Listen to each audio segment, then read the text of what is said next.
Hello दोस्तों, मैं सुभाष चौधरी आप सभी का तहे दिल से हार्दिक स्वागत करता हूं आपके अपने इस यूट्यूब चैनल पे। दोस्तों आज हम फिर बात करेंगे एम्स नागपुर के पेपर के बारे में।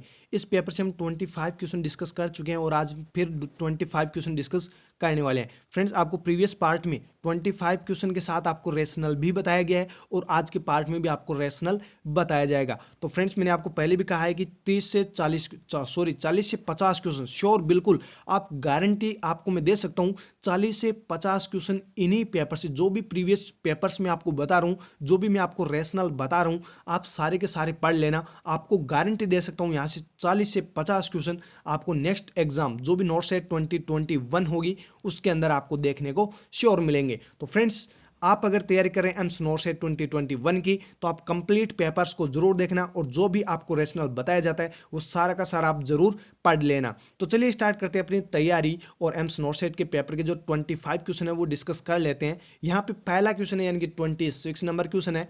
All the following are a good source of omega 3 PUFA except. देखिए यहाँ पे पूफा जी से क्वेश्चन पूछा गया है। बुआ जी, फूफा जी आपके जो घर पे होते हैं वो अलग है, लेकिन यहाँ पे जो फूफा जी है वो एक नंबर, आपको पता है एक नंबर की कितनी वैल्यू होती है। एक नंबर से लोग रह जाते हैं, 0.01 नंबर से भी लोग रह जाते हैं, क्वालिफाई भी नहीं हो पाते हैं। तो बहुत बड़ी बात है यहाँ पे।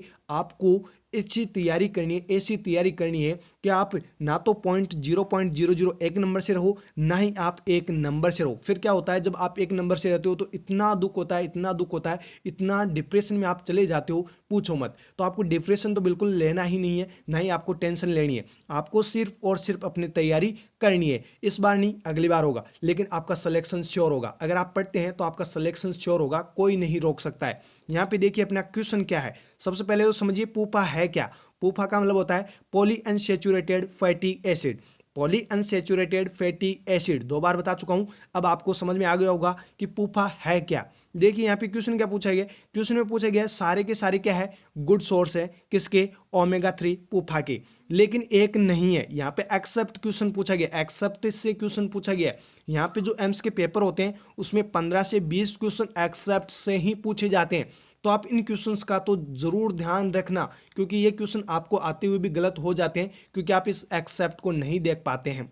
कुछ क्वेश्चंस ऐसे भी होते हैं जो बहुत ज़्यादा लेंथी होते हैं, जिनको आप ऊपर से पढ़ना स्टार्ट करते हैं, नीचे आते आते भूल जाते हैं कि क्वेश्चन है क्या। तो वैसे क्वेश्चंस भी पूछे जाते हैं और एनक्लेक्स बेस्ड भी तैयारी हम स्टार्ट करने वाले हैं। देखिए यहाँ पे क्वेश्चन को समझिए। क्वेश्चन को आप समझ चुके हैं कि और जो ओमेगा 3 पूप है उसके सारे के सारे क्या है, गुड सोर्स है, एक को छोड़कर। एक्सेप्ट से यहाँ पे क्वेश्चन पूछा गया है। आपको यहाँ पे करेक्ट आंसर करना है, ऑप्शंस आप देखते रहना। यहाँ पे करेक्ट आंसर आपको करना था मस्टर्ड ऑयल। जो सरसों का तेल आता है वो ओमेगा 3 मूफा का गुड सोर्स नहीं है। ये किसका है फिर, ये किसका है, ये है मूफा। एक होता है पूफा, एक होता है मूफा। अब ये मूफा क्या आ गया है, ये भी आपको जानना जरूरी है। चलिए रेशनल में मैं आपको बता देता हूं। यहाँ पे सबसे पहले देखिए, ground oil, fish oil, corn oil is a good source of omega 3 पूफा। पहले तो आप जानिए ग्राउंड ऑयल क्या है।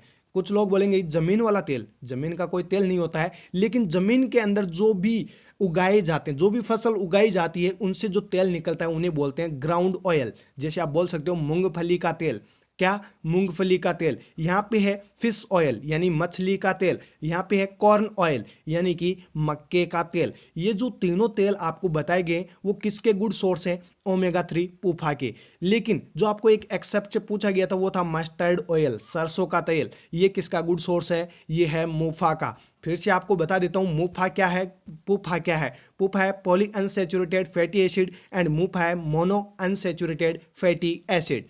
तो डियर, आप भी ये क्वेश्चन गलत ना करें। नेक्स्ट क्वेश्चन देखिएगा, अपना नेक्स्ट क्वेश्चन है इनएडिक्वेट intake by the pregnant women of which vitamin can cause neural tube defect, NTD.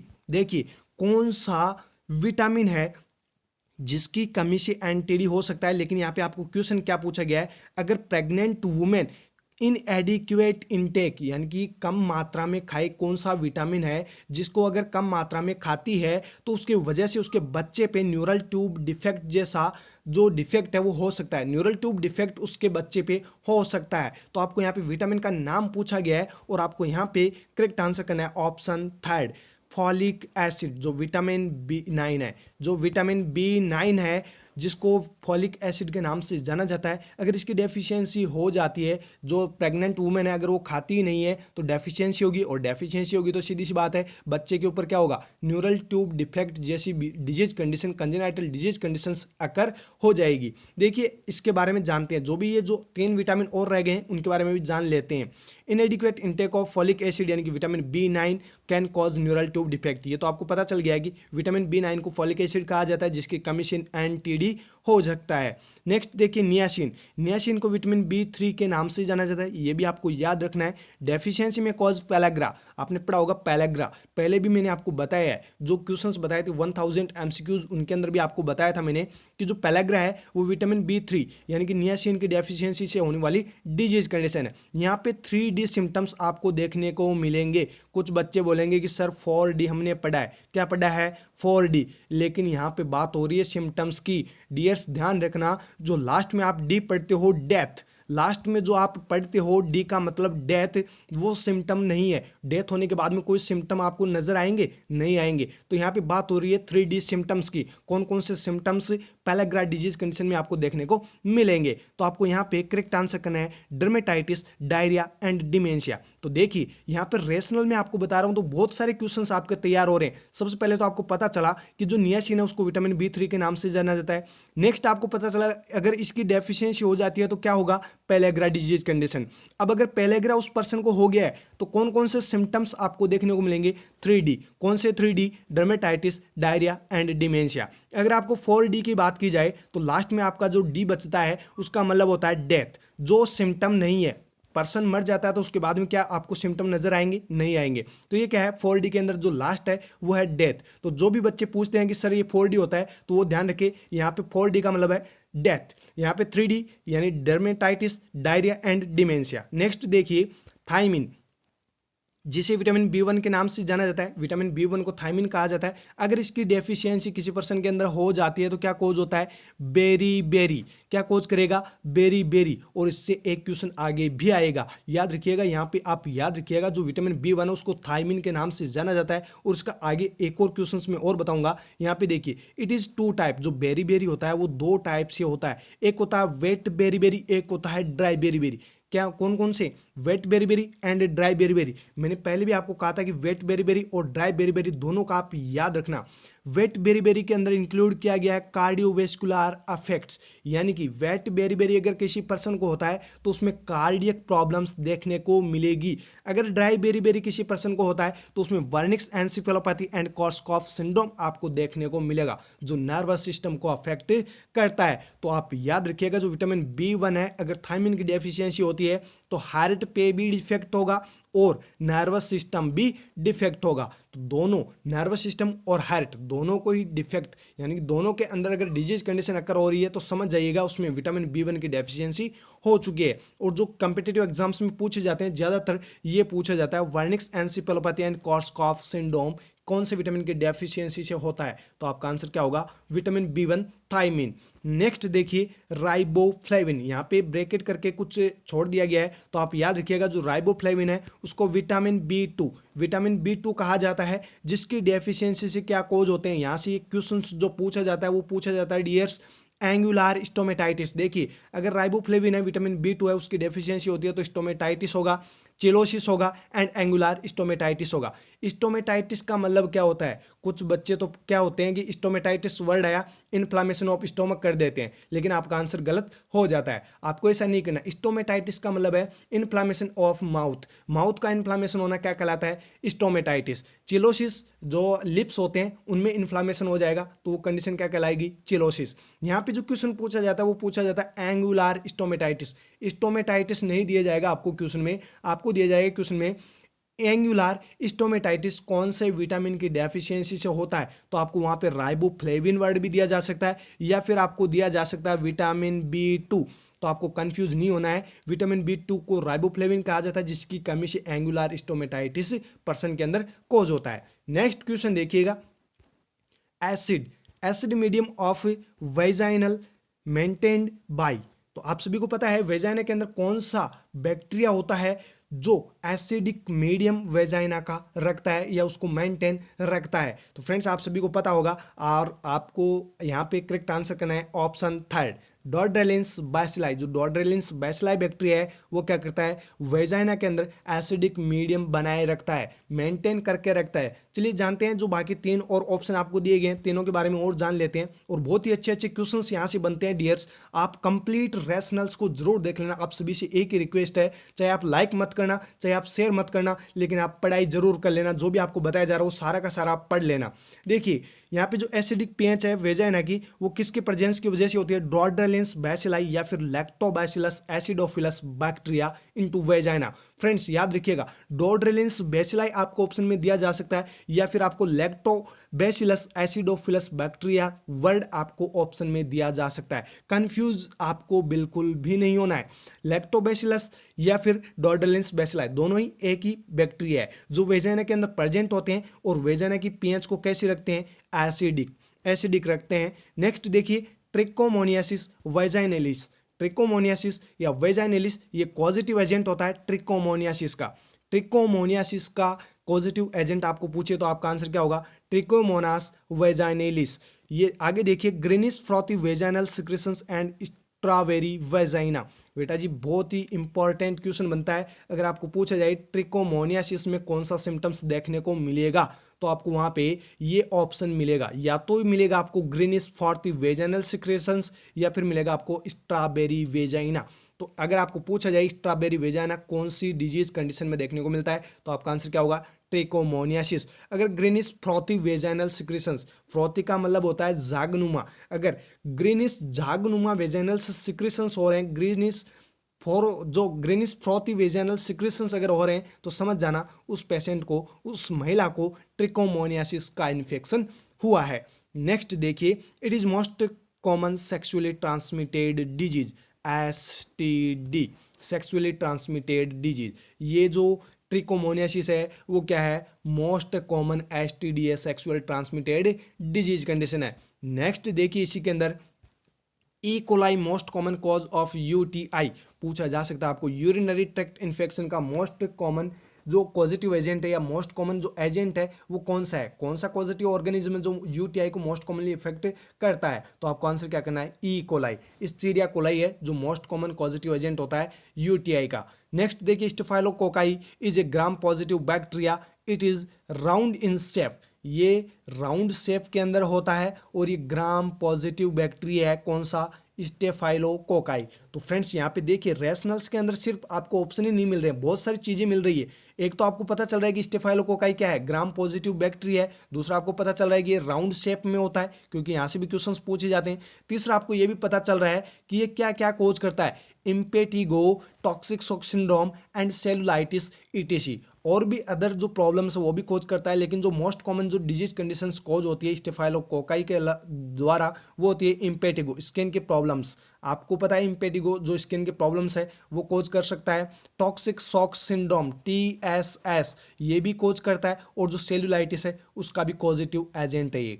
Okay तो आपको ये सारे के सारे याद रखने हैं फ्रेंड्स। नेक्स्ट क्वेश्चन देखिएगा, नेक्स्ट क्वेश्चन है nurses man priority assessment while caring for the client having spontaneous abortion. Nurse जो है वो किसको कैरी कर रही है, स्पॉन्टेनियस अबॉर्शन वाली महिला को कैरी कर रही है। तो नर्स का प्रायोरिटी असेसमेंट पूछा गया, नर्स कौन सा प्रायोरिटी असेसमेंट सबसे पहले करेगी ये आपसे पूछा गया है। और प्रायोरिटी बेस्ड क्वेश्चंस बहुत ज़्यादा एम्स के पेपर में पूछे जाते हैं। तो यहाँ पे देखिए आपको करेक्ट आंसर करना है ऑप्शन ए, हेमरेज। जो फर्स्ट ऑप्शन है वो आपको करेक्ट आंसर करना है। अगर स्पॉन्टेनियस अबॉर्शन किसी महिला का हुआ है और आप एज ए नर्स उसको कैरी आउट कर रहे हैं, तो आप सबसे पहले क्या असेस करेंगे, डॉक्टर भी आपको पूछ सकते हैं, तो आपको करेक्ट आंसर क्या करना है वहाँ पे, हेमरेज। डॉक्टर साहब को बता देना कि हम सबसे पहले इसका हेमरेज चेक करेंगे, कितना क्या ब्लड लॉस हुआ है, कितना क्या नहीं हुआ है, ये आपको करेक्ट आंसर यहाँ पे करना है। बाकी जानते हैं इसके बारे में, और जो ऑप्शंस दिए गए हैं उनके बारे में भी जान लेते हैं।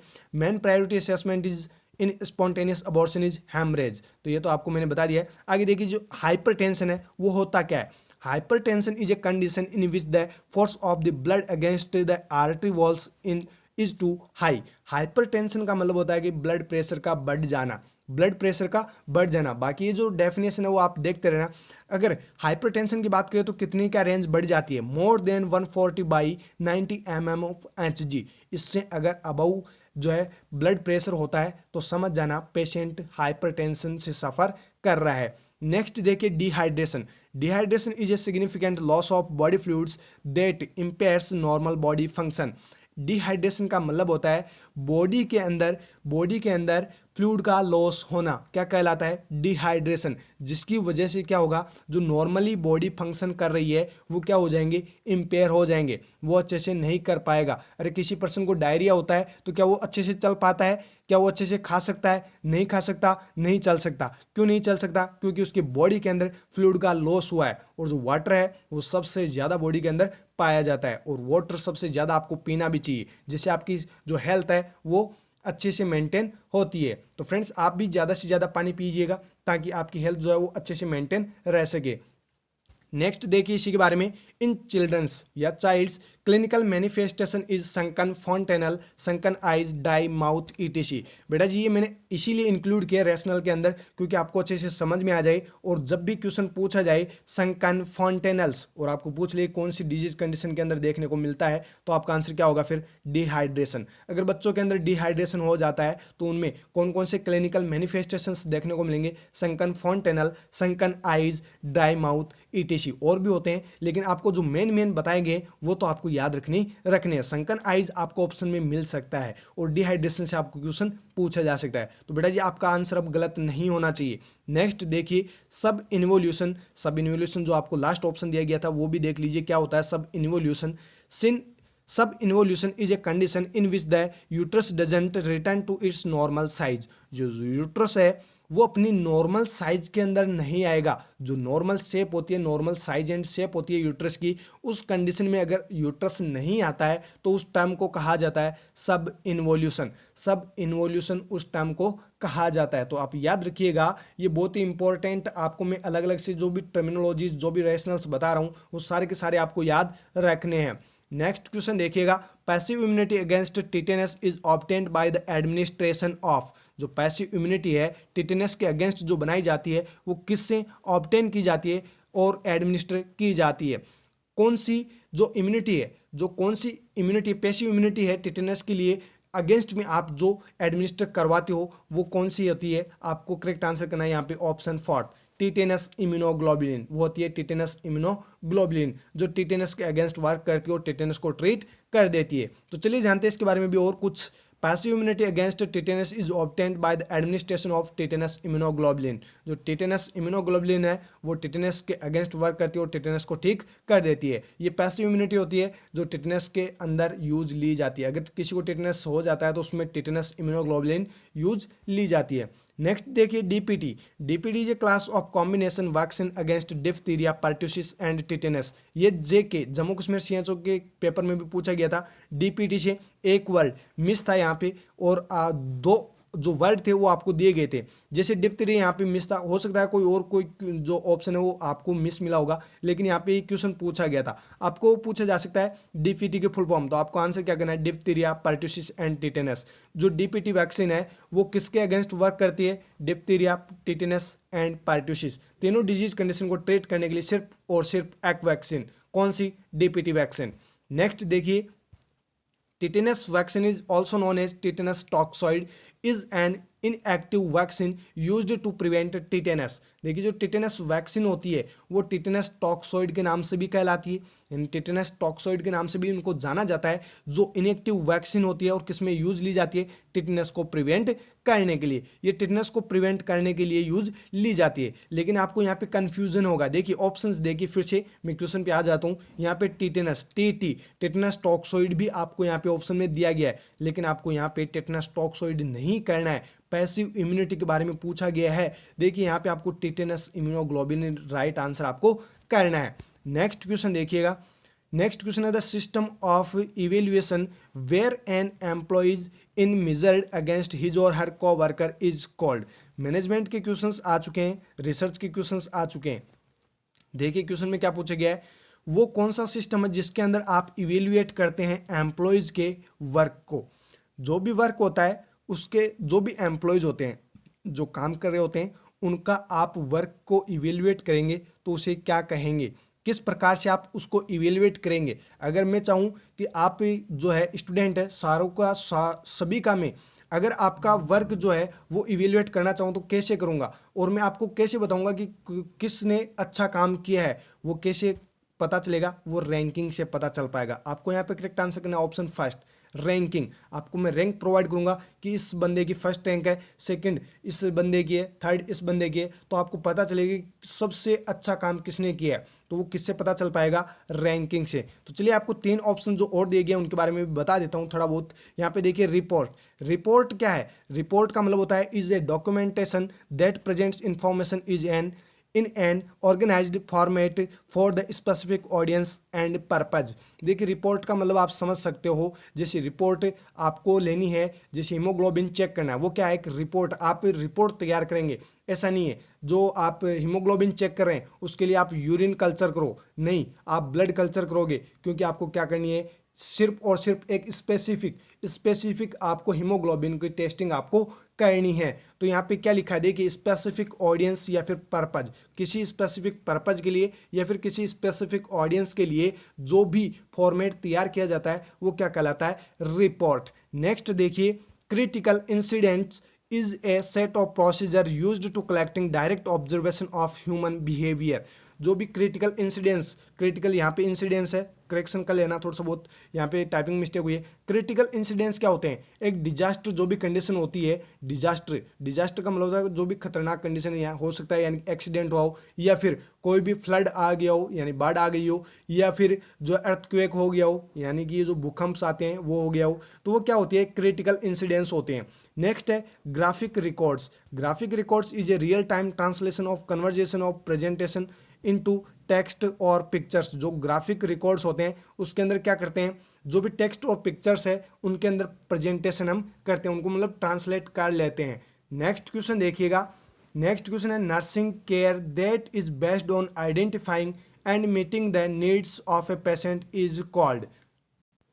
मतलब नर्सिंग केयर किस बेस पे होनी चाहिए जिससे आइडेंटिफाई कर सकें और जो भी पेशेंट की नीड हो सकती है, जो भी पेशेंट की नीड होती है उनको फुलफिल कर सकते हैं, इस टर्म को क्या कहा जाता है। तो यहाँ पे आप डायरेक्ट हेगार साइन तो नहीं कर सकते क्योंकि आप सभी को पता है हेगार साइन तो होगा ही नहीं। यहाँ पे आपको करेक्ट आंसर करना था ऑप्शन थर्ड, क्लाइंट ओरिएंटेड। अगर आपको ये क्वेश्चन फ्यूचर में पूछा जाता है तो आपका आंसर गलत नहीं होना चाहिए। अगर आप किसी पेशेंट की नीड को फुलफिल कर रहे हैं या किसी भी पेशेंट की जो भी प्रॉब्लम्स है उनको आइडेंटिफाई कर रहे हैं तो उसके लिए आपको क्या चाहिए होगा, क्लाइंट ओरिएंटेड। बिल्कुल जो पेशेंट है वो ओरिएंटेड होना चाहिए, अवेयर होना चाहिए। ऐसा नहीं पेशेंट तो बेहोश पड़ा है आप इंजेक्शन लगा के ये लो चल दिए, ऐसा नहीं होना चाहिए। मतलब आपको पता होना चाहिए, उनके जो भी पेरेंट्स है उनको बता देना चाहिए, है ना। तो ये आपको ध्यान रखना है। चलिए इनके बारे में और जान लेते हैं थोड़ा बहुत। Nursing care that is based on identifying and meeting the needs of patient is called client oriented. Client oriented की ये डेफिनेशन आपको कंप्लीट दी गई है और आपको पूछा गया ये डेफिनेशन है किसको इंडिकेट कर रही है। नेक्स्ट देखिए हेगार साइन। जो हेगार साइन इसका मतलब होता है सॉफ्टनिंग ऑफ इस्थेमस। याद रखिएगा softening of isthmus is called Hegar sign. It is a non-sensitive indication of pregnancy in women. Its absence does not exclude pregnancy.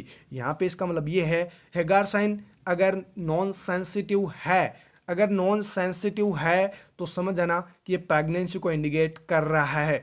अगर ये एब्सेंट है, अगर absence does not exclude pregnancy, अगर ये हेगार sign absent है तो समझ जाना प्रेगनेंसी भी कंसीव नहीं हुई है। नेक्स्ट देखिए गोल ओरिएंटेड। एक आपको क्लाइंट ओरिएंटेड दिया गया था और एक आपको ऑप्शन में दिया गया था गोल ओरिएंटेड। तो आपको गोल ओरिएंटेड का मतलब भी बता देते हैं। Goal oriented is concerned with or focused on achieving a particular aim or result. किसी भी पर्टिकुलर एम और रिजल्ट को पाने के लिए आप एक तरह से मान लीजिए आप फोकस कर रहे हैं। जैसे आपको जाना है एम्स के अंदर, आपको जॉब कहाँ पे करनी है, एम्स के अंदर, तो आपका एक ही एम है, आपका सिर्फ एक ही फोकस है कि एम्स 2021 के अंदर जॉब करना, एम्स के अंदर जॉब करना। तो ये क्या है, गोल ओरिएंटेड, यानी कि आप सिर्फ पर्टिकुलर गोल को आप अचीव करना चाहते हैं। तो गोल ओरिएंटेड का मतलब यही होता है। नेक्स्ट देखिए prioritisation is the activity that arrange items or activities in order of importance relative to each other. Prioritisation, prioritisation का मतलब होता है प्रायोरिटीज, प्रायोरिटी बेसिस क्वेश्चंस आपको पता होगा, वैसे ही ये भी प्रायोरिटाइजेशन का मतलब भी वही होता है। कोई भी आइटम हो या फिर कोई भी एक्टिविटी हो, किसी भी एक इंपॉर्टेंस आपको बताना, एक दूसरे के अंदर क्या बताना, इंपॉर्टेंस बताना, क्या कहलाता है, प्रायोरिटाइजेशन। नेक्स्ट क्वेश्चन देखिए, when palpating a abdomen of hypertrophic pyloric stenosis infants the nurse finds, very important question है और ये गवर्नमेंट क्वेश्चन है। गवर्नमेंट का मतलब समझते हो, गवर्नमेंट का मतलब है बार बार ये क्वेश्चन पूछा जाता है, रिपीटेड क्वेश्चन है, बार बार कंपिटिटिव एग्जाम्स में ये क्वेश्चन पूछा जाता है। देखिए यहाँ पे क्वेश्चन में क्या पूछा गया है, अगर जब आप एब्डोमेन को पालपेट करेंगे, हाइपरट्रोपिक पाइलोरिक स्टेनोसिस एक इन्फेंट को हो रखा है और आप क्या कर रहे हो, एब्डोमेन को पालपेट कर रहे हो, तो आपको कौन सी फाइंडिंग मिलेगी, एज ए नर्स आपको बताना है कौन सी फाइंडिंग्स इस पेशेंट के अंदर, इस बच्चे के अंदर आपको देखने को मिलेगी। तो बेटा जी आपको यहाँ पे करेक्ट आंसर करना है option third, an olive sized mass in right upper abdomen. जब आप एब्डोमेन का असेसमेंट करेंगे तो आपको राइट अपर एब्डोमेन के अंदर ऑलिव साइज्ड मास आपको फील होगा, तो समझ जाना बच्चा किससे सफर कर रहा है, पाइलोरिक स्टेनोसिस से। प्रोजेक्टाइल वॉमिटिंग जो क्वेश्चन पूछा जाता है बार बार कंपिटिटिव एग्जाम के अंदर, वो होता है प्रोजेक्टाइल वॉमिटिंग, प्रोजेक्टाइल वॉमिटिंग। तो चलिए इसके जो रेशनल है उसके अंदर देख लेते हैं, उसके अंदर शायद लिखा होगा। देखिए यहाँ पे जो पाइलोरिक स्टेनोसिस है वो एक अनकॉमन कंडीशन है affecting the opening pylorus between the stomach and small intestine in infants. बच्चों के अंदर ये कॉमन प्रॉब्लम है, जो अनकॉमन कंडीशन है, जो कहाँ पे होती है, पाइलोरिक वाले पार्ट में। जो पाइलोरस पार्ट होता है कहाँ पे होता है, pylorus part between the stomach and small intestine, small intestine और स्टोमक के बीच के अंदर होता है पाइलोरिक पार्ट, जिसके थ्रू जो भी फूड होता है वो पास आउट होता रहता है। लेकिन अगर वहाँ पे जो ओपनिंग है वो नहीं हो पाई है, स्टेनोसिस हो गया है, यानी कि आगे खाना जा ही नहीं रहा है, तो वहाँ पे क्या आगे जा पाएगा, खाना नहीं जा पाएगा। जब खाना ही आगे नहीं जाएगा तो ऑलिव लाइक मास आपको वहाँ पे देखने को मिलेगा। जब आप असेसमेंट करोगे, जब आप वहाँ पे पालपेट करोगे, तो आपको ऐसी फाइंडिंग्स वहाँ पे देखने को मिलेगी। नेक्स्ट देखिए, when palpate the abdomen olive side, ये आपका हो चुका है राइट अपर एब्डोमेन में, क्योंकि राइट साइड में होता है स्टोमक। ऐसा नहीं आप लेफ्ट साइड में चेक कर रहे हो, लेफ्ट साइड में आपको लीवर फील होगा, स्टोमक नहीं होगा। नेक्स्ट देखिए, क्लिनिकल फीचर्स की बात करें तो मैंने आपको बताई दिया है प्रोजेक्टाइल वॉमिटिंग, जो कि वेरी इंपॉर्टेंट है, एवरी कंपिटिटिव एग्जाम्स में क्वेश्चंस पूछा जाता है। नेक्स्ट देखिए, डिहाइड्रेशन उस पर्सन को देखने को मिलेगा, यानी उस बच्चे के अंदर डिहाइड्रेशन भी देखने को मिलेगा। परसिस्टेंट हंगर, उसको बार बार भूख लगेगी, भूख तो लगेगी भाई साहब, आगे जा ही नहीं रहा है खाना तो उसको तो भूख लगेगी। आगे वाले ऑर्गन्स बोल रहे हैं आने दो, अरे वहाँ पे जा ही नहीं रहा है तो कहाँ से जाएगा उसके पास में, जब आगे जो गेट ही है वही बंद हो गया है तो आगे उनके पास जाएगा कहाँ से, इसलिए उसको परसिस्टेंट हंगर भी होगी, यानी कि बार बार उसको भूख भी लगेगी। नेक्स्ट चेंज बॉवल मूवमेंट्स, तो बॉवल मूवमेंट्स तो सीधी सी बात है चेंज होंगे ही, क्योंकि आगे खाना ही नहीं जा रहा है तो पेरिस्टाल्टिक मूवमेंट होंगे क्या, नहीं होंगे। जब उसके खाना आगे जाएगा तो पेरिस्टाल्टिक मूवमेंट्स होंगे, लेकिन अगर जो खाना है वो जा ही नहीं रहा है तो उसमें पेरिस्टाल्टिक मूवमेंट भी नहीं होंगे, इसलिए जो बॉवल मूवमेंट्स है वो भी चेंज मिलेंगे। तो और भी जो इसके क्लिनिकल मैनिफेस्टेशंस होते हैं, लेकिन आपको इंपॉर्टेंट जो क्लिनिकल मैनिफेस्टेशंस है वो मैंने आपको बता दिए हैं। नेक्स्ट क्वेश्चन देखिएगा, OSCE का मतलब, OSCE का मतलब आपको पूछा गया है और यहाँ पे आपको करेक्ट आंसर करना था ऑप्शन सेकंड। अगर आपको ऐसा क्वेश्चन पूछा जाता है तो आपको आंसर करना है option second, objective structured clinical examination. OSCE का मतलब होता है ऑब्जेक्टिव स्ट्रक्चर्ड क्लिनिकल एग्जामिनेशन, ये एम्स नागपुर में पूछा हुआ क्वेश्चन है। नेक्स्ट क्वेश्चन देखिएगा, मेज इज डेफिसिट इन, मेज के अंदर कौन सा अमाइनो एसिड डेफिसिट होता है, डेफिशिएंसी इसके अंदर पाई जाती है, तो आपको यहाँ पे करेक्ट आंसर करना है ऑप्शन सेकंड, ट्रिप्टोफैन। ट्रिप्टोफैन मेज के अंदर एब्सेंट होता है।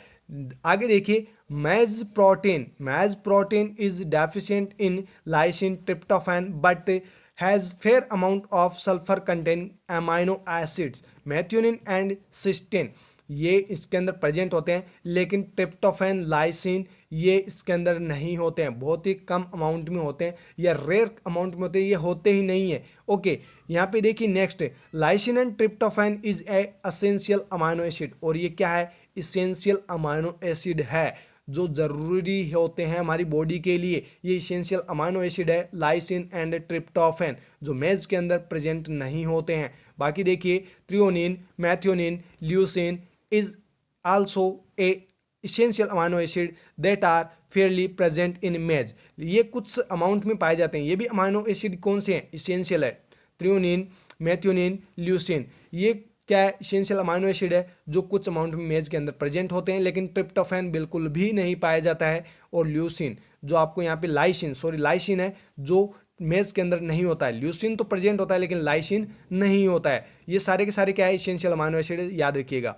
नेक्स्ट है the following delusions are common in depression except. Depression के अंदर सभी के सभी डिल्यूजन्स कॉमन है, यानी देखने को मिलते हैं, एक को छोड़कर। देखिए फिर से एक्सेप्ट से क्वेश्चन पूछा गया है और प्रीवियस पार्ट में भी एक दो क्वेश्चंस आए थे एक्सेप्ट से, यहाँ पर भी आ रहे हैं और आएंगे भी, क्योंकि एक्सेप्ट से ज़्यादातर क्वेश्चंस पूछे जाते हैं। यहाँ पे आपको क्वेश्चन पूछा गया है डिप्रेशन के अंदर सारे डिल्यूजन आपको देखने को मिलेंगे, कॉमन आपको देखने को मिलेंगे, एक को छोड़कर।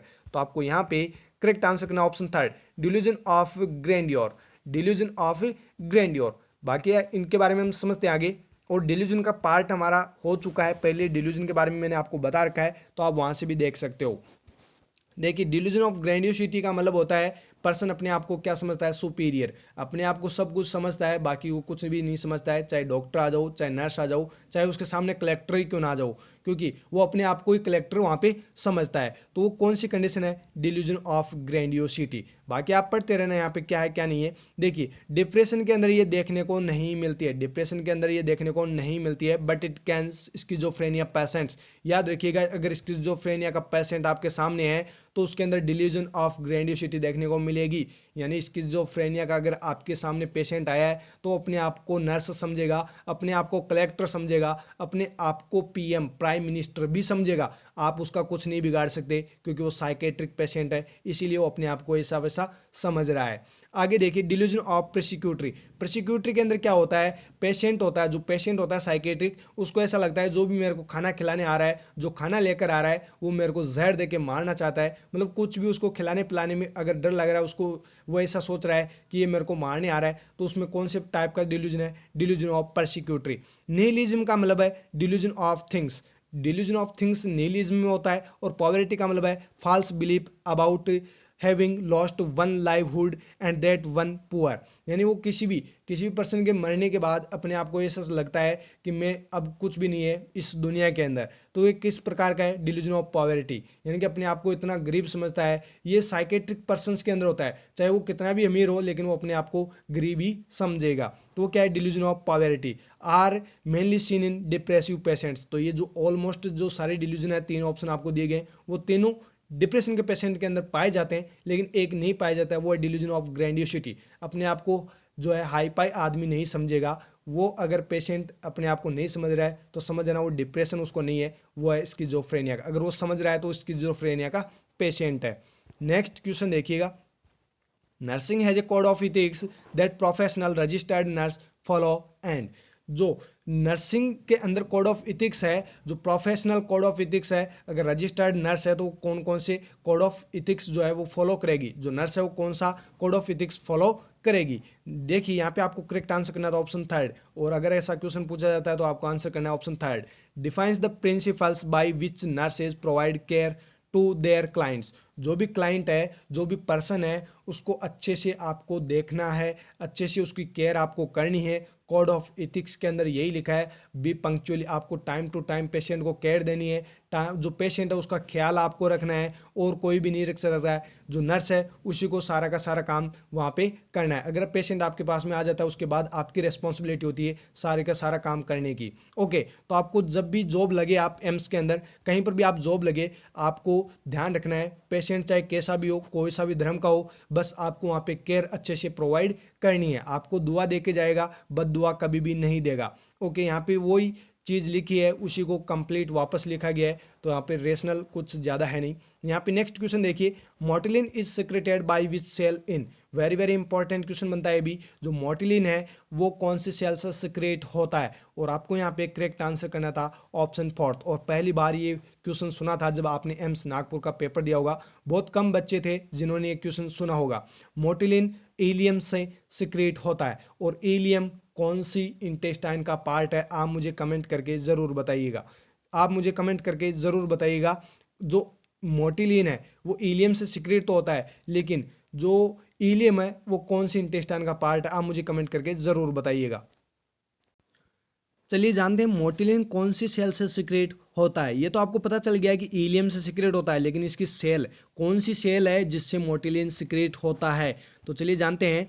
मोटिलिन is secreted by endocrine MO cells या एम सेल्स, एमओ सेल्स या फिर एम सेल्स, जिसके द्वारा मोटिलिन सिक्रेट होता है। ये किस प्रकार की ग्लैंड है, एंडोक्राइन ग्लैंड है। यानी कि एम सेल का मतलब होता है microfold cells, microfold cells that are in Peyer's patches. और ये जो पेयर्स पैचेज है वो इलियम कौन सी इंटेस्टाइन है, ये तो आप मुझे कमेंट करके बताएंगे ही। पेयर्स पैचेज कौन सी इंटेस्टाइन में पाए जाते हैं, आप मुझे कमेंट करके बता देना, आपका आंसर मिल जाएगा इलियम का।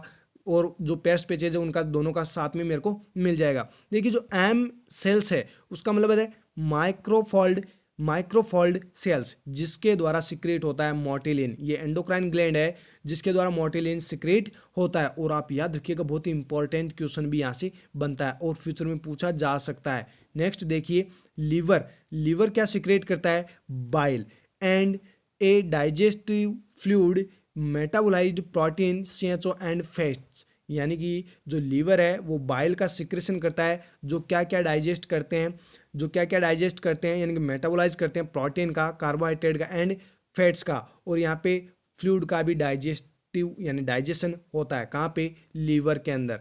लीवर क्या सिक्रेट करता है, बाइल। यहाँ पे अलग अलग पॉइंट्स बनाए गए हैं और अलग अलग आपको याद रखने हैं। मेटाबोलाइज अलग करते हैं जैसे प्रोटीन, कार्बोहाइड्रेट, फैट्स, लेकिन डाइजेस्टिव फ्लूइड किन के अंदर होता है, लीवर के अंदर। और ये क्या सिक्रेट करता है, बाइल। नेक्स्ट देखिए pancreas is endocrine and exocrine gland. पूछा जा सकता है आपको दोनों टाइप की ग्लैंड कौन सी है, दोनों टाइप की ग्लैंड कौन सी है। और आपको इसे पूछा जा सकता है what is the gland is endocrine and exocrine both. तो आपको वहां पे करेक्ट आंसर करना है pancreas, both type of gland. तो आपको आंसर करना है पैनक्रियाज, जो एंडोक्राइन और एक्सोक्राइन दोनों टाइप की होती है। That are secrete insulin, glucagon, somatostatin hormone and enzymes. कुछ एंजाइम्स यहाँ से रिलीज होते हैं और जो तीन जो होने चाहिए हार्मोन वो कौन कौन से हैं, इंसुलिन, ग्लूकागॉन एंड सोमेटोस्टेटिन। ये तीनों ही, ये हार्मोन तो नहीं बोल सकते इनको क्योंकि ये एक्सोक्राइन और एंडोक्राइन दोनों टाइप की ग्लैंड है जो ये इंसुलिन का सिक्रेशन करती है, ग्लूकागॉन का सिक्रेशन करती है, सोमेटोस्टेटिन का सिक्रेशन करती है। तो यहाँ पे ये जो तीन हार्मोन है वो आपको बताए गए हैं। तीनों हार्मोन कहाँ से सिक्रेट होते हैं, पैनक्रियाज से। आपको ये भी मैंने बताया है कौन सी सेल कौन सा हार्मोन सिक्रेट करती है, ये मैंने आपको प्रीवियस पार्ट्स के अंदर बताए हैं। नेक्स्ट देखिए इसोफेगस इज सिक्रेट म्यूकस, जो इसोफेगस है वो म्यूकस का सिक्रेशन करती है। नेक्स्ट क्वेश्चन देखिएगा, the patient has to undergo a loop electrosurgical oxygen procedure. यानी कि लीप, लीप का मतलब होता है लूप इलेक्ट्रोसर्जिकल ऑक्सीजन प्रोसीजर। और पूछा जा सकता है आपको लीप का मतलब, लीप का फुल फॉर्म आपको पूछा जा सकता है। नेक्स्ट देखिए which of the following represents the potential long term complications from the procedure. अगर ये प्रोसीजर किया जाता है तो एक लॉन्ग टर्म कॉम्प्लिकेशन जो है अराइज कर सकता है। कौन सा प्रोसीजर, लीप प्रोसीजर। अगर कोई पेशेंट लीप प्रोसीजर के अंदर चल रहा है, लीप प्रोसीजर उसका हो रहा है और अगर वो लंबे समय तक हो रहा है प्रोसीजर, तो उसके अंदर लॉन्ग टर्म कॉम्प्लिकेशंस कौन से देखने को मिलेंगे। तो आपको यहाँ पे करेक्ट आंसर करना है option first, cervical incompetence and cervical stenosis उस पर्सन को हो सकता है। अगर लॉन्ग टर्म ये प्रोसीजर यूज लिया जाता है तो उसको cervical incompetence and cervical stenosis हो सकता है। ये ओनली फॉर फीमेल्स के अंदर देखने को मिलेगा। और लेट जो लीप है वो क्या है, loop electrosurgical oxygen procedure. Loop का मतलब समझते हो लूप क्या है, ये लूप का मतलब जो लूप इलेक्ट्रोसर्जिकल ऑक्सीजन प्रोसीजर है वो सिर्फ फीमेल्स के अंदर किया जाता है। और अगर ये लंबे समय तक होता है तो उसमें cervical incompetence and cervical dilation जैसी कंडीशंस जो कॉम्प्लिकेशंस है वो आपको देखने को मिल सकते हैं। नेक्स्ट क्वेश्चन देखिएगा, socialisation into one's primary culture as a child is known एज। सोशलाइजेशन यहाँ पे क्वेश्चन है, यानी कि सोशियोलॉजी से यहाँ पे क्वेश्चन पूछा गया है। Socialisation into one primary culture, एक प्रकार का क्या है, प्राइमरी कल्चर है। अगर बच्चों के अंदर इसको क्या कहेंगे, बच्चों के अंदर अगर सोशलाइजेशन की प्रोसेस हो रही है तो उसे क्या कहेंगे, उसे कहेंगे एनकल्चरेशन। क्या कहेंगे, एनकल्चरेशन। तो चलिए जानते हैं इनके बारे में और जो ऑप्शंस बच गए हैं। सोशलाइजेशन, यहाँ पे एक वर्ड मिस है, यहाँ पे एस कर लेना। Socialisation into one's primary culture as a child is known as enculturation. बाकी देखिए आप जो तीन ऑप्शन बच गए, बाई कल्चरेशन क्या है, is the condition of being oneself regarding the combination of two culture. यहाँ पे दो कल्चर का कॉम्बिनेशन होता है, वो कहलाता है बाई कल्चरेशन। यहाँ पे बाई का मतलब होता है दो, और जो यूनी यानी कि प्राइमरी है उसके अंदर क्या है, एन कल्चरेशन। नेक्स्ट देखिए एक्यूलरेशन। Acculturation is a process in which an individual adapts, acquires and adjusts to a new cultural environment। कोई भी पर्सन है जो एक नए एनवायरनमेंट के अंदर, न्यू कल्चर के अंदर अगर एडजस्ट हो रहा है तो वो क्या कहलाता है, एक्लचरेशन। नेक्स्ट है cultural assimilation. Cultural assimilation is the process in which a minority group or culture comes to resemble a dominant group or assume the value, behavior and belief of another group। जो cultural assimilation है उसका मतलब होता है minority group हो चाहे फिर वो कल्चर हो, उसके अंदर रिजेंबल, वहाँ पे डोमिनेंट कोई ग्रुप ली, वहाँ पे वैल्यूज एज्यूम जो बिहेवियर होता है, बिलीफ होता है, वो किसी दूसरे ग्रुप के अंदर मतलब सिमिलर रखता है, वो क्या कहलाता है, कल्चरल एसिमिलेशन। नेक्स्ट क्वेश्चन देखिएगा, रोस्चेज इंकब्लॉट टेस्ट या थीमेटिक परसेप्शन टेस्ट, दोनों एक ही वर्ड है, यानी कि रोस्चेज इंकब्लॉट टेस्ट को ही थीमेटिक एप्रिसिएशन टेस्ट कहा जाता है, जो बेस्ड ऑन फिनोमिनॉन, यानी कौन सी फिनोमिना पे ये वर्क करते हैं, Rorschach inkblot test and thematic appreciation test. तो आपको यहाँ पे करेक्ट आंसर करना है प्रोजेक्शन, ये प्रोजेक्शन फिनोमिना पे वर्क करते हैं। नेक्स्ट यहाँ पे इसका रेशनल देख लीजिए, यहाँ पे रेशनल में वो ये प्रोजेक्शन जो है इसके आधार पे ये काम करते हैं, इसके फिनोमेना पे वर्क करते हैं। ऑब्जर्वेशन इज द एक्शन और प्रोसेस टू क्लोजली ऑब्जर्विंग और मॉनिटरिंग समथिंग और समवन। किसी भी चीज़ को आप क्लोजली मॉनिटर कर रहे हैं, क्लोजली आप ऑब्जर्व कर रहे हैं, वो क्या कहलाती है, ऑब्जर्वेशन। ट्रांसफरेंस का मतलब होता है is a action of transforming something for the process being transferred. Transference का मतलब होता है ट्रांसफर करना, कोई भी चीज़ आप ट्रांसफर कर रहे हो वो क्या है, ट्रांसफरेंस। कुछ भी हो सकता है, कोई भी प्रोसेस मान लीजिए, कोई भी आप थिंकिंग मान लीजिए, आपकी कोई थिंकिंग मान लीजिए, सब कुछ भी मान लीजिए, आप जो भी आप ट्रांसफर कर रहे हैं वो क्या है, transference. Next identification is the process to identifying someone and something to facts the being identified.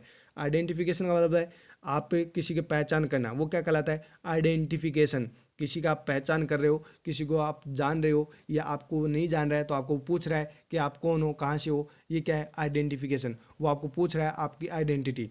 Next question देखिए, hygiene factors and motivational factors are key concept of. आपको यहाँ पे थ्योरी का नाम पूछा गया है जिसमें हाइजीन फैक्टर्स भी इंक्लूड किए गए और मोटिवेशनल फैक्टर्स भी इंक्लूड किए गए हैं। तो आपको यहाँ पे करेक्ट आंसर करना है हर्ट्जबर्ग टू फैक्टर थ्योरी। यहाँ पे दो फैक्टर आपको दिए गए हैं और आपको पूछा गया कौन सी थ्योरी है, तो आपको आंसर करना है हर्ट्जबर्ग टू फैक्टर्स थ्योरी। नेक्स्ट यहाँ पे देखिए इसके बारे में, नेक्स्ट जो एक्सपेक्टेंसी फैक्ट्री है, यहाँ पे देखिए आप जो आप पढ़ रहे हो टू फैक्टर थ्योरी या फिर इसको ड्यूअल फैक्टर थ्योरी भी कहा जाता है। नेक्स्ट जो आपको थ्योरी दी गई थी वो थी एक्सपेक्टेंसी थ्योरी। ये क्या है, इस purpose that an individual will behave or act in a certain way because they are motivated to select the specified behaviour over others. जो भी एक बार सेलेक्ट हो जाते हैं वो एक अपना अलग से क्या देते हैं, अपना एक मोटिवेशन ज्ञान देते हैं, वो क्या होता है, एक्सपेक्टेंसी थ्योरी के अंदर इंक्लूड किया जाता है। Goal setting theory involve the development of the action plan designed to motivate and guide person to group towards goal. यानी कि किसी भी पर्सन को आप मोटिवेट कर रहे हैं या फिर उसको गाइड कर रहे हैं, किसी भी पर्सन को अपने, यानी कि जिस पर्सन को आप गाइड कर रहे हैं या मोटिवेट कर रहे हैं वो अपने मार्गदर्शन पर चले और अपने गोल को अचीव करे। तो ये किस प्रकार की थ्योरी है, गोल सेटिंग थ्योरी। तो आप सभी को अपने एक गोल को अचीव करने के लिए आपको अपनी प्रिपरेशन अच्छे से करते रहना है। नेक्स्ट देखिए इसी के अंदर मास्लो हायरार्की थ्योरी, इसके बारे में तो आप सभी को पता होगा। Maslow hierarchy of needs is the theory in physiological purpose by Abraham Maslow. ये अब्राहम मास्लो ने दी थी मास्लो हायरार्की नीड्स थ्योरी, जो 1943 के अंदर दी गई थी। आपको ये भी याद रखना है 1943 के अंदर ये दी गई थी। ए थ्योरी ऑफ ह्यूमन मोटिवेशन, ये ह्यूमन मोटिवेशन के लिए बनाई गई थ्योरी है जिसके अंदर पर्सनल जो भी फिजिकल नीड होती है वो सारी की सारी यहाँ पे बता रखी है मास्लो हायरार्की थ्योरी के अंदर, और इसको हम पढ़ेंगे भी क्योंकि ये बहुत इंपॉर्टेंट है, यहाँ से इस थ्योरी से क्वेश्चन पूछे जाते हैं। नेक्स्ट क्वेश्चन देखिए, the characteristic of an ideal normal distribution curve. जो आइडियल नॉर्मल डिस्ट्रीब्यूशन कर्व होता है उसका करेक्टरिस्टिक आपको यहाँ पे पूछा गया, तो आपको यहाँ पे करेक्ट आंसर करना है ऑप्शन फर्स्ट। ये बेल शेप्ड होता है। कैसा होता है, ये बेल शेप्ड होता है। मीन मोड मीडियन के अंदर आपने पढ़ा होगा, जो स्टैटिक्स है उसके अंदर ये क्वेश्चन यानी स्टैटिक्स से ये क्वेश्चन पूछा गया है। यहाँ पे देखिए इसका जो मेन मोड मीडियन है उसके बारे में जान लेते हैं। मीन का मतलब होता है average of the data set, जो भी डाटा सेट है उसका एवरेज क्या कहलाता है, मीन। और मोड होता है is the most common number of the data set, जो सबसे ज़्यादा नंबर होते हैं यानी कि बार बार रिपीट होते हैं वो क्या कहलाते हैं, मोड। और मीडियन क्या होते हैं, middle of the set of number, जो भी नंबर का सेट है उसका जो मिडल नंबर है, यानी कि जैसे मैं आपको ऑप्शन यहाँ पे एग्जाम्पल से समझा देता हूँ। यहाँ पे देखिए, यहाँ पे 1 2 3 4 5 6, फिर से यहाँ पे देखिए मैं वापस लिख देता हूँ यहाँ पे 6 5 4 3, यानी अलग अलग आप जब इनको सॉल्व करोगे मीन मोड मीडियन को तो आपको पता चल जाएगा। यहाँ पे जो मिडल नंबर है, यहाँ पे जैसे मिडल नंबर आ रहा है, ये यहाँ पे 6 नंबर आ रहा है तो ये क्या है, मिडल नंबर है। यानी ये मिडल नंबर है। मोड की बात करें यानी मोस्ट कॉमन नंबर, जैसे मैं यहाँ पे लिख रहा हूँ 1 2 1 3 4, यानी कि 1 2 बार आ चुका है तो ये क्या है, मोस्ट नंबर। ज़्यादा बार ये आ रहा है तो ये क्या है, मोड है। तो ये स्टैटिक्स के अंदर आपने पढ़ा भी होगा और आप पढ़ लेना, कोई ज़्यादा इसमें से क्वेश्चन नहीं पूछे जाते हैं, कभी कभार एक क्वेश्चन पूछ लिया जाता है। नेक्स्ट क्वेश्चन देखिए, modern concept of chemotherapy was proposed by, ये आप जब पेपर देखेंगे तो आपको यहाँ पे आंसर मिलेगा जोसेफ लिस्टर। आपको यहाँ पे करेक्ट आंसर माना गया, एम्स के द्वारा माना गया है जोसेफ लिस्टर, जो कि यहाँ पे गलत है। क्या है आंसर, ये गलत है। जोसेफ लिस्टर को यहाँ पे आंसर गलत माना है एम्स नागपुर ने। आपको यहाँ पे करेक्ट आंसर करना था पॉल एहरिल्स। पॉल एहरिल्स, यहाँ पे मैं आपको एक्सप्लेनेशन में समझा देता हूँ। जो जोसेफ लिस्टर है वो फादर ऑफ मॉडर्न सर्जरी है, याद रखिएगा। जोसेफ लिस्टर क्या है, father of modern surgery. Father of modern surgery कौन है, जोसेफ लिस्टर। यहाँ पे आपको जोसेफ लिस्टर है वो अकॉर्डिंग टू मैंने आंसर की बताया है, यानी कि जो एम्स नागपुर है उसने जो माना है वही मैंने आपको बताया। जोसेफ लिस्टर को उन्होंने क्या माना है, मॉडर्न कंसेप्ट ऑफ कीमोथेरेपी का माना है। लेकिन आपको यहाँ पे याद रखना है जोसेफ लिस्टर है वो क्या है, मॉडर्न, जो फादर ऑफ मॉडर्न, या मॉडर्न ऑर्डन छोड़ दीजिए आप, आपको तो ये याद रखना है फादर ऑफ मॉडर्न सर्जरी। जो सर्जरी के फादर है वो कौन है, जोसेफ लिस्टर। जो पॉल एहरिल्स है वो क्या है, जो आपको क्वेश्चन पूछा गया है कीमोथेरेपी के बारे में, मॉडर्न कंसेप्ट ऑफ कीमोथेरेपी, ये आपको करेक्ट आंसर करना है पॉल एहरिल्स। देखिए फेगोसाइटोसिस जो प्रोसेस थी उसको डिस्कवर किया था एली मैचिनकॉफ। जो एली मैचिनकॉफ है उन्होंने डिस्कवर किया था किसको, फेगोसाइटोसिस प्रोसेस को 1982 के अंदर। Paul Ehrlich's was discovered the first practical treatment of syphilis. याद रखिएगा जो पॉल एहरिल्स है वो मॉडर्न ऑफ कीमोथेरेपी तो है ही, साथ ही इन्होंने सिफिलिस का पहली बार ट्रीटमेंट किया था, डिस्कवर किया था। साथ ही देखिए जो पॉल एहरिल्स है उन्होंने नोबेल प्राइज भी जीता है 1908 के अंदर। पॉल एहरिल्स ने नोबेल प्राइज भी जीता है 1908 के अंदर। नेक्स्ट क्वेश्चन देखिएगा, endemic dropsy is due to epidemic dropsy is due to, जो एपिडेमिक ड्रॉप्सी है वो किसकी वजह से होती है, तो आपको यहाँ पे करेक्ट आंसर करना ऑप्शन सेकंड, सैंग्विनियरिन इसकी वजह से होने वाली डिजीज कंडीशन है एपिडेमिक ड्रॉप्सी। तो चलिए जानते हैं एपिडेमिक ड्रॉप्सी है क्या। Epidemic dropsy is a form of oedema of extremities due to poisoning of sanguinarine. जो सैंग्विनियरिन है अगर उसकी पॉइजनिंग हो जाती है तो उसकी वजह से एक्सट्रीमिटीज के अंदर क्या होगा, एडिमा हो जाएगा। जो मतलब आपके पैर वगैरह है, जो भी पर्सन एपिडेमिक ड्रॉप्सी से सफ़र कर रहा है उसके पैर आपको बिल्कुल जो है फूले हुए मिलेंगे, उनके अंदर सूजन आ जाएगी, एडिमा जैसी कंडीशंस आ जाएगी। और आपको ये पूछा जा सकता है फिर से कॉम्पिटिटिव एग्जाम्स के अंदर ये किसकी वजह से होता है, तो आपको आंसर क्या करना है, सैंग्विनियरिन पॉइजन की वजह से। नेक्स्ट यहाँ पे देखिए BOAA का मतलब होता है बीटा ऑक्सिलरी डाइअमाइनो प्रोपियोनिक एसिड। ये आपको इसका फुल फॉर्म भी याद रखना है। इसका BOAA का मतलब आपको यहाँ पे दिया गया है। साथ ही इट इज़ फाउंड इन लिथायरस सैटाइवस, ये किसके अंदर मिलता है, लिथायरस सैटाइवस एक पौधा आता है, एक पेड़ आता है जिसके अंदर ये पाया जाता है। It is a neurotoxin responsible for the motor neuron degeneration syndrome lathyrism. Very very important question है। लिथायरिज्म डिजीज कंडीशन का पॉजिटिव एजेंट आपको पूछे तो आपको आंसर क्या करना है, लिथायरस सैटाइवस पौधा का नाम अगर आपको दिया जाता है तो ये चूज करना है। अगर आपको BOAA दिया जाता है तो आपको आंसर क्या करना है, BOAA। सिर्फ आपको एक ही ऑप्शन इनमें से मिलेगा। तो जो लिथायरिज्म है वो क्या है, एक नर्वस सिस्टम की डिजीज कंडीशन है, यानी नर्वस सिस्टम को अफेक्ट करने वाली डिजीज कंडीशन है। वो भी कौन सी, मोटार न्यूरॉन डिजनरेशन कोज करती है। कौन, लिथायरस सैटाइवस में जो पाया जाता है BOAA, ये एसिड जो क्या करता है, मोटार न्यूरॉन डिजनरेशन कोज करता है, और लिथायरिज्म किसी भी पर्सन को कोज कर सकता है। नेक्स्ट देखिए, ergot refers to group of fungi or genus Claviceps. जो जीनस क्लेविशियप्स है उसका ग्रुप ऑफ फंगस क्या कहलाता है? अर्गोट। नेक्स्ट देखिए, aflatoxin are poisonous carcinogens and mutagens that are produced by the certain molds which grow in soil decaying vegetations haze and grains। ये इनके अंदर प्रेजेंट होता है, सॉइल डिकेइंग वेजिटेशंस है एंड ग्रेन्स, जो भी यहाँ पे लिखे हुए हैं सारे के सारे पढ़ लेना। एफ्लोटॉक्सिन क्या है? एक कार्सिनोजेंस म्यूटेजेंस है जो कैंसर कोज करता है। ये भी क्या है? एक प्रकार का पॉइजन है जो कैंसर और जो है कैंसर वगैरह कोज कर सकता है। तो यहाँ पे जो भी ऑप्शंस दिए गए हैं सारे के सारे इनके जो रेशनल्स है वो आपको मिल गए हैं। और नेक्स्ट क्वेश्चन आप यहाँ पे कितने क्वेश्चन और रह गए हैं यार शायद, हाँ नेक्स्ट क्वेश्चन देखिए, the continuing process of measuring, यानी 50 क्वेश्चन अपने को पढ़ना है क्योंकि 25 क्वेश्चन हम पहले पढ़ चुके हैं।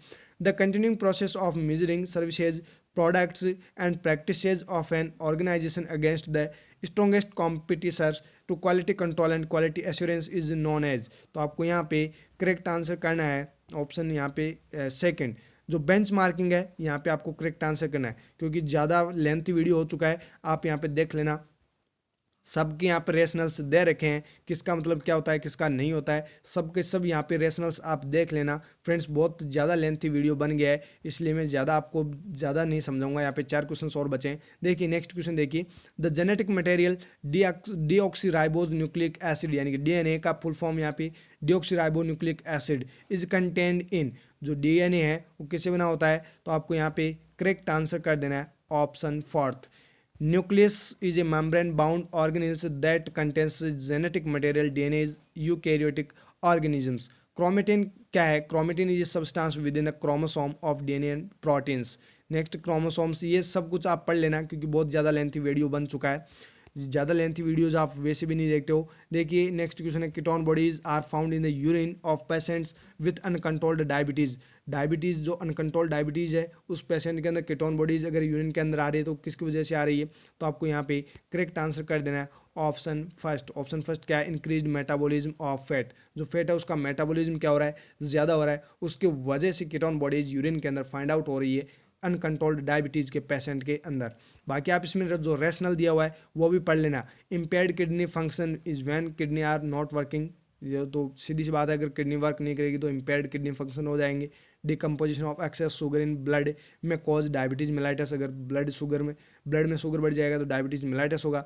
नेक्स्ट है increase metabolism of protein is produce the more energy and calories in body. अगर प्रोटीन का इंक्रीज ज़्यादा मेटाबॉलिज्म होता है तो बॉडी को एनर्जी एंड कैलोरीज ज़्यादा मिलेगी। नेक्स्ट क्वेश्चन देखिए, the best and safest method of sterilisation is. Sterilisation का आपको best method and safest method पूछा गया है तो आपको यहाँ पे करेक्ट आंसर करना है ऑप्शन थर्ड, ऑटोक्लेविंग। ऑटोक्लेविंग क्या है? बेस्ट एंड सेफेस्ट मेथड है। बाकी आपको यहाँ पे दे रखा है जो ऑटोक्लेव है उसमें टेम्परेचर 121 डिग्री सेंटीग्रेड रखते हैं। 15 से 20 मिनट तक इसमें ऑटोक्लेव में क्या किया जाता है? स्टरलाइज किया जाता है, वो भी कितने प्रेशर पे? 15 LB प्रेशर पे। ये आपको पूछा जाता है और ये अभी हरियाणा CHO में क्वेश्चन पूछा गया था। 15 LB प्रेशर पर स्क्वायर इंच ये आपको पूछा गया था और वहाँ पे यही आंसर आपको करना था। फ्लेमिंग यूज लिया जाता है स्टरलाइज करने के लिए किनको? ट्यूब्स एंड ग्लास स्लाइड्स को। Immersion in a chemical germicides. Immersion क्या है? केमिकल जर्मिसाइड्स है जिनसे किसको स्टरलाइज किया जाता है? ऑपरेशन थिएटर को। Operation theatre and floor of hospital, जो भी हॉस्पिटल का जो आंगन है उसको clean the body surface by the use of chemicals. और बॉडी की सरफेस को क्लीन करने के लिए भी केमिकल्स यूज लिए जाते हैं। नेक्स्ट एंड लास्ट क्वेश्चन देखिए, what is the major nursing responsibilities when administering sulphonamide preparation. देखिए जो सल्फोमाइड प्रिपरेशन किया जाता है उसमें कौन सी नर्सिंग रेस्पॉन्सिबिलिटी होनी चाहिए जब आप उसको एडमिनिस्टर करवा रहे हो? तो आपको यहाँ पे करेक्ट आंसर करना है administer the drug eight prescribed times. तो आपको ये रेस्पॉन्सिबिलिटी याद रखनी है, जब भी आप ड्रग एडमिनिस्टर करवा रहे हो तो वो टाइम आपको नोट करना है। तो फ्रेंड्स ये थे हमारे 50 क्वेश्चंस। उम्मीद करता हूँ आप सभी को अच्छे से समझ में आ गए होंगे और आपको ये जो PDF है वो हमारे टेलीग्राम ग्रुप नर्सिंग चैलेंजर्स के अंदर मिल जाएगी। कहाँ पे मिलेगी? हमारे टेलीग्राम ग्रुप नर्सिंग चैलेंजर्स के अंदर। तो फ्रेंड्स फिर मिलेंगे नए एपिसोड के अंदर और अपने नेक्स्ट पार्ट के अंदर। तब तक आप हमारे साथ बने रहिएगा। Thank you so very much.